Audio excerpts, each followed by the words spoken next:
Do you know I used to watch you when you were growing up? Because I did. Does that frighten you, David? I remember when you went to the park with your mother and father. I think you were only about 4 years old. Your father threw a frisbee for you, and you chased it all the way to the trees. Could you not feel something watching you, David? Behind the leaves? You should have. I was there. I've been watching you since younger than that, in fact. You were always screaming when you were an infant. You should have seen how it grated your mother and father.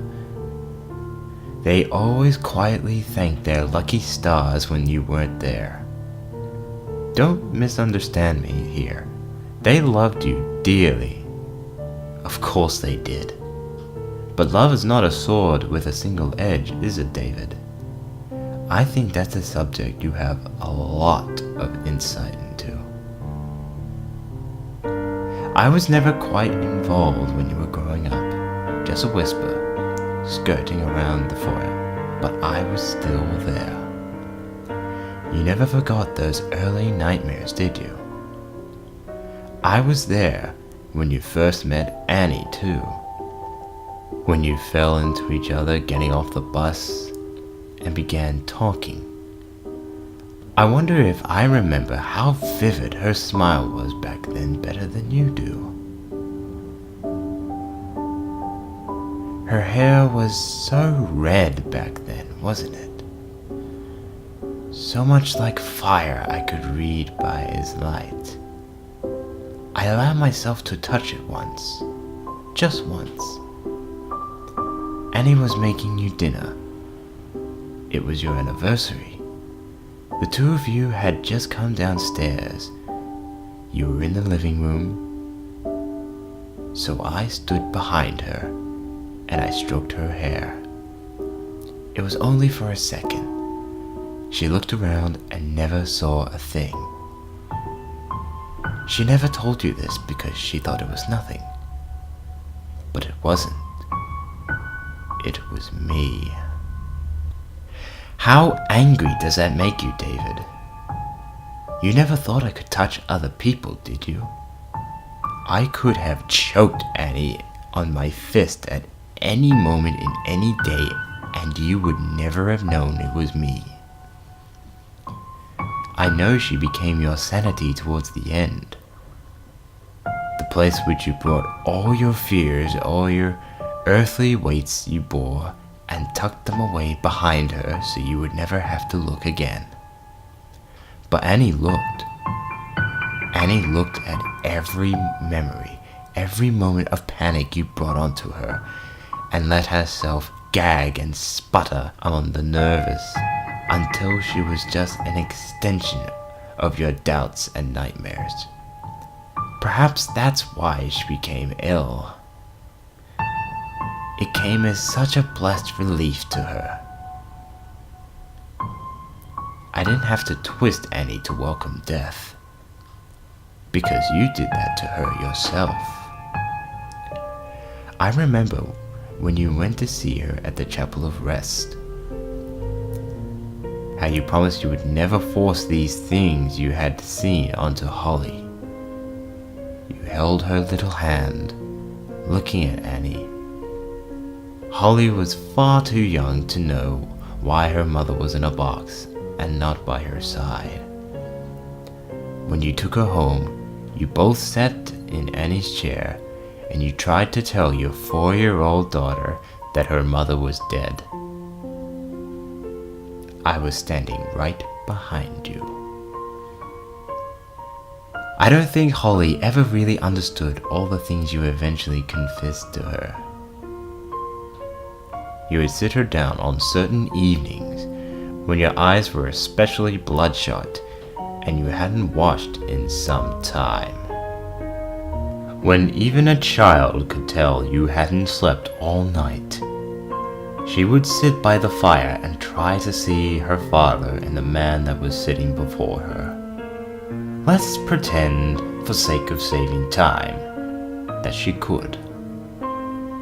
You told her to sit still, and even when she was rubbing her eyes asking to go to bed, you would not let her. You would make her stay and hear about all the things you saw, all the things you thought you saw, and all the things you wish you hadn't seen, just as you had done with Annie. You told her you dreamt of hands coming through the floor, each holding a clump of Annie's hair. You told her how you dreamt that she forgot to tell you she loved you, and that it made you laugh so much you stopped breathing. You told her you dreamt of being in a room where the walls were hundreds of mouths, and each of them screamed. You told her you dreamt of me. It wasn't just the nighttime by the end. It was all the time. Everything you ever said to her once Annie passed away was about the awful things you could see in your head. So every night, Holly had nightmares. But she could never tell you about them, because she would always cry when she mentions the word. And sometimes, you'd wake her up in the earliest hours of morning because you hadn't slept again. Too afraid to dream. Too afraid to stop thinking of me. You never seemed to care. You never seemed to care when she started crying. You never seemed to care when her teachers asked you to come and chat because Holly was still sat in lessons drawing pictures of a man who was just a shadow, who never spoke his name. You promised this would not be the burden for her to bear as it was for Annie. You also promised you would rather die before you saw her become unhappy. You always break promises, David. Holly has a new family now. They are lovely people. One is a school teacher, and the other bakes rock cakes on the weekend. She smiles so much more now, but they still see her every now and then jumping at shadows. I imagine you must be wondering why I'm covering so much old ground here, David. I just thought it would help for you to see this all from a different perspective. The way I see this, you told your wife about a dream you had since you were a little boy, in which you were talking to a shadow that wouldn't leave you alone, because you had it again after quite some time, and it began to bother you. And when she listened, you kept telling her. You told her when it got worse and worse and worse, until there was not a waking thought in your head that did not accompany. And you told her every single one of them, until she wore away into nothingness.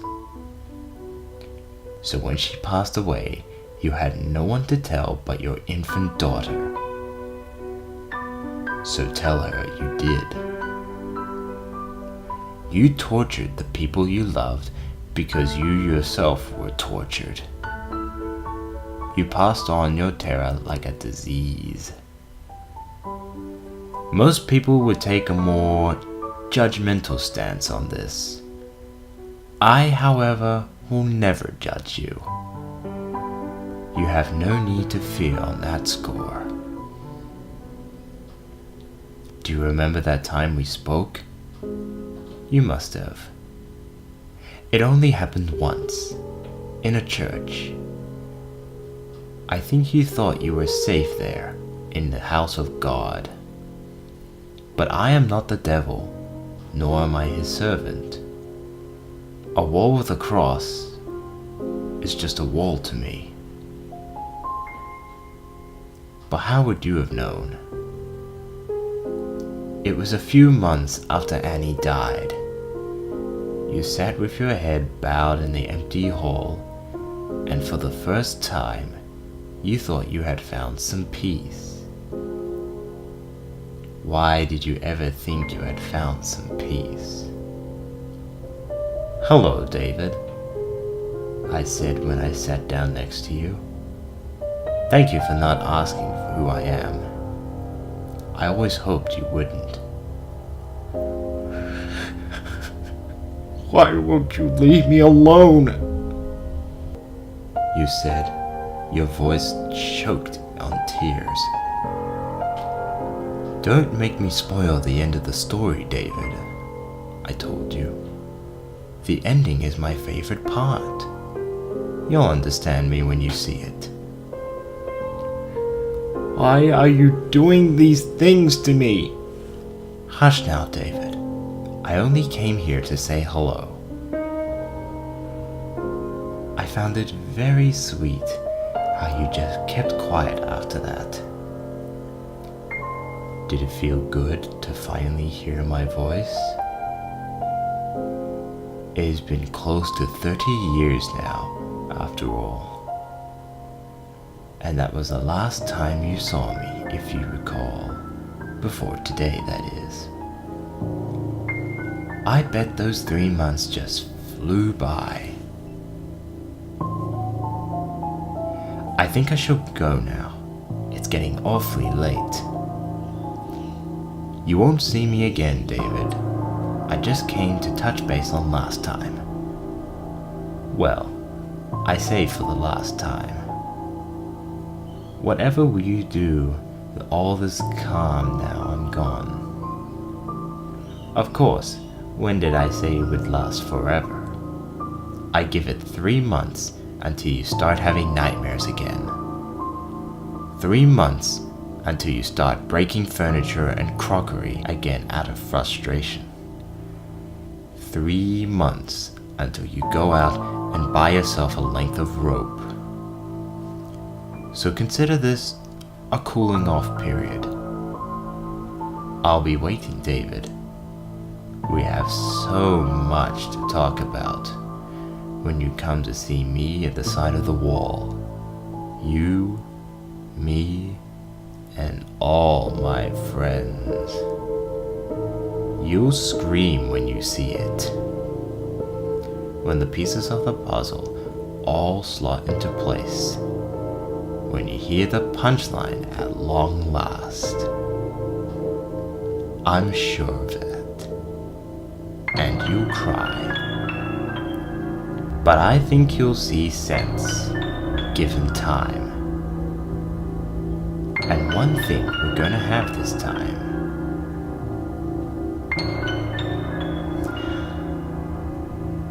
I'll be seeing you, David. It's been quite some time since I've saw my friends, and there are so many things we must talk about. And don't worry about getting lonely while I'm away. I promise it won't last. We'll be in touch.